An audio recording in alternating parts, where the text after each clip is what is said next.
नमस्कार, मैं विनोद चौधरी। स्वागत है आप सभी का आपके अपने YouTube channel Vinod Hindi point में। आज के इस वीडियो में पढ़ने वाले हैं बीपीएससी टीआरई 3 6 to 8 हिंदी विषय के पेपर का हल। आगामी जो परीक्षा होनी है Uttar Pradesh TGT PGT BPSC TRE 4 की परीक्षा होनी है। फिलहाल इसका विज्ञापन अभी जारी नहीं किया गया है, बहुत जल्द टीआरई 4 का विज्ञापन आने वाला है। तो चलिए शुरू करते हैं आज का ये वीडियो। उससे पहले अगर आप चैनल पर नए हैं तो चैनल को सब्सक्राइब कर लीजिएगा, वीडियो को शेयर कर दीजिएगा। प्रश्न संख्या 71 है, दो शब्दों के संयोग को क्या कहते हैं। वीडियो के अंत में आप कमेंट करके बताइएगा इन 80 प्रश्नों में से आपके कितने प्रश्न सही हुए। दो शब्दों के संयोग को कहते हैं समास। सी विकल्प सही होगा। अगला है चांद का मुंह टेढ़ा काव्य संग्रह के रचनाकार कौन है, तो ये मुक्तिबोध की रचना है। 73 नंबर है, संयुक्त वाक्य कौन सा है। संयुक्त वाक्य पूछा गया है, इसमें से आपको बताना है।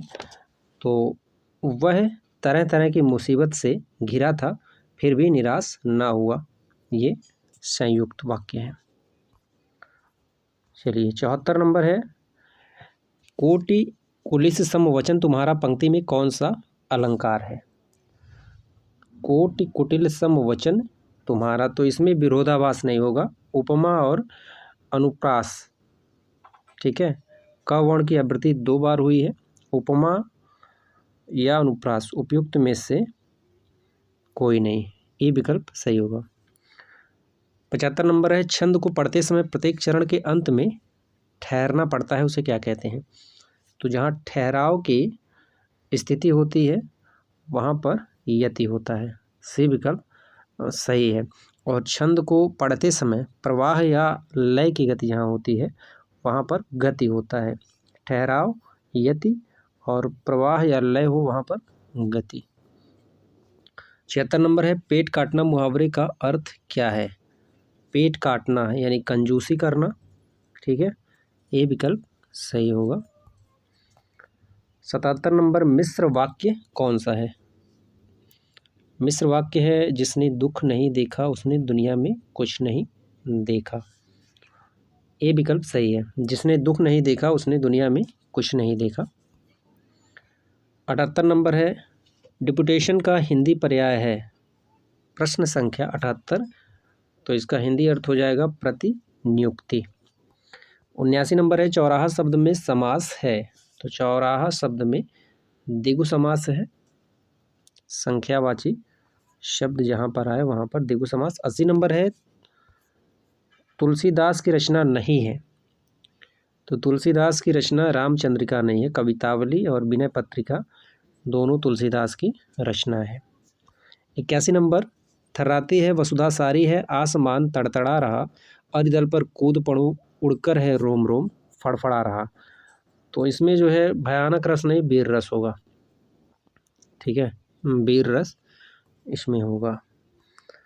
चलिए 81 नंबर है, 82 प्रश्न संख्या 82 बताइए, निम्नलिखित रचना और रचनाकारों का सुमेल करना है। काव्य और रचनाकार, तो इसमें कामायनी जयशंकर प्रसाद, सरोज स्मृति निराला, वीणा पंत, दीपसखा, महादेवी वर्मा, इस तरह से इसका मिलान होगा।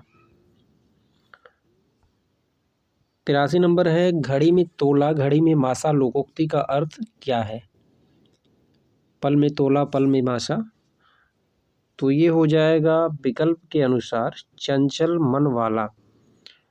ठीक है, जैसे कोई व्यक्ति कभी ज़्यादा मेहरबान हो जाता है और कभी कंजूस हो जाता है।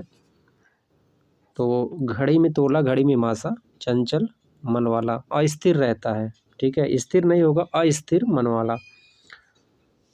चलिए अगला प्रश्न 84 नंबर है, रामचंद्र शुक्ल के निबंधों का संकलन है।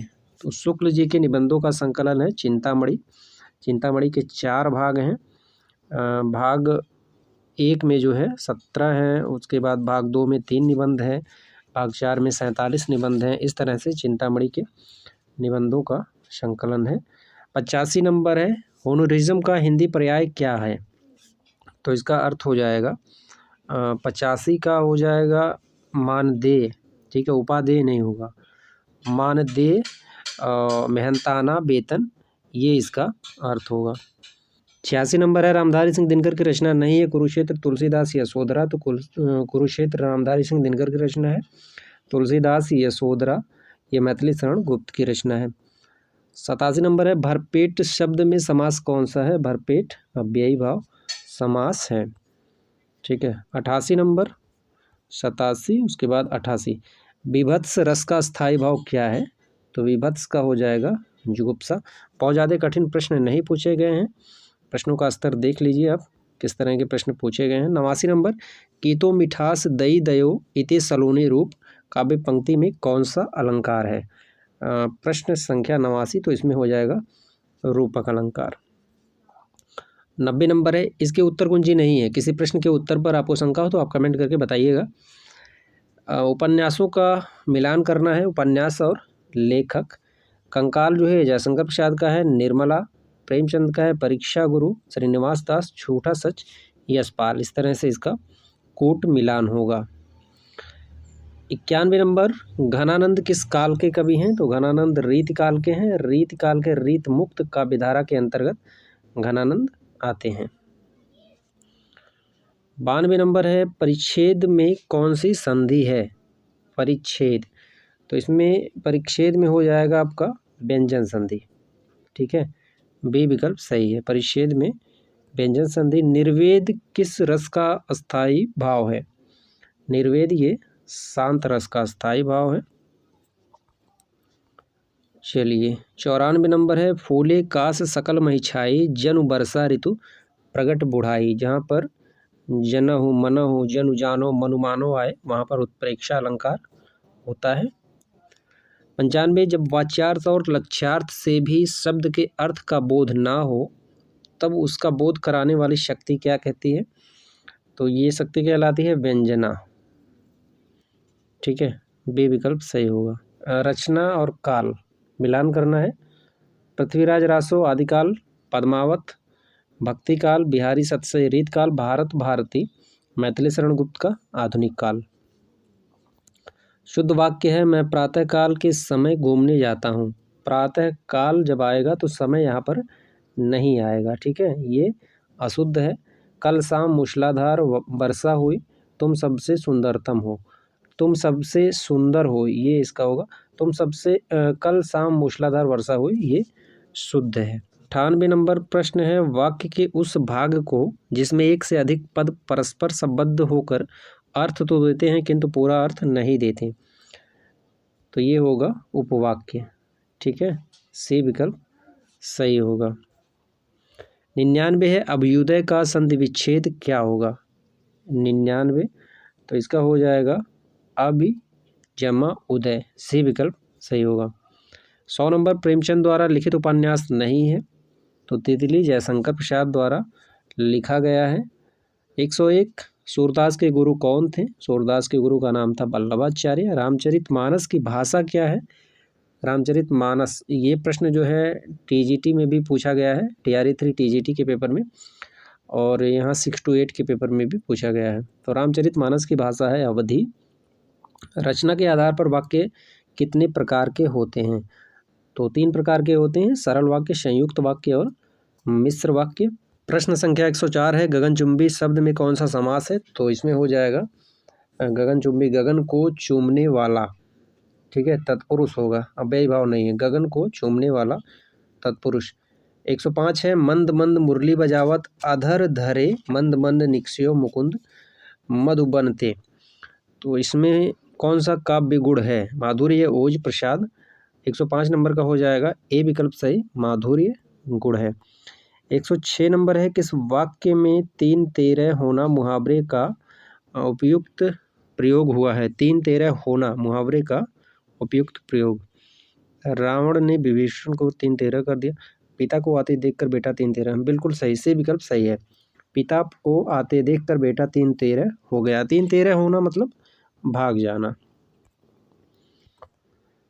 107 नंबर चयन का संधि विच्छेद क्या होगा? 107 चयन अयादि संधि है इसमें, तो इसमें हो जाएगा बी विकल्प। ठीक है, चे जमा अन।